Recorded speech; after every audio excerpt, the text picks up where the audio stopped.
What's up mga kaloo? Isang magandang araw. Ito nga po pala yung ikalawang araw. Simula nung nagbukas po tayo ng Sip Station na talagang dinadagsa pa rin tayo sa ating mga tindang merienda at mga drinks. At sobrang trending nga nitong ating buy one take one na burger.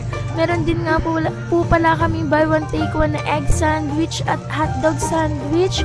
Syempre, pag gusto niyo ng footlong, meron din po kaming footlong sandwich. Sa mura at abot kayang halaga. Syempre, perfect match pa rin yan kapag sinamahan at pinartneran mo ng ating blue lemonade at meron din po kaming cucumber lemonade. Nasa halagang 29 pesos nga lamang ay matitikman mo na itong ating refreshing drink na talaga namang napakasarap na panulak sa ating biniling pagkain.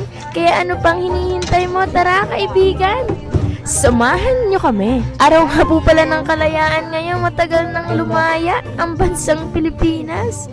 Ikaw, pinalaya mo na ba? Kaya ano pang hinihintay mo? Bisita ka na dito kasi dito sa Sip Station, mararamdaman mong talagang ikaw ay malaya.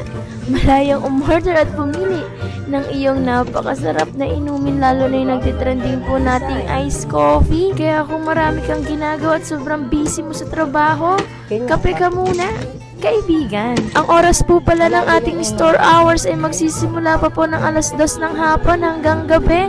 Kaya pasensya na po sa mga bumibisita ng mas maaga, sarado pa po kami. Meron nga din po pala kami dito ang available na french fries para sa gustong ng pika-pika na may cheese flavor at talagang napakasarap.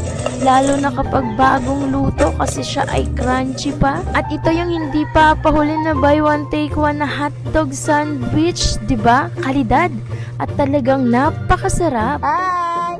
Say hi sa vlog!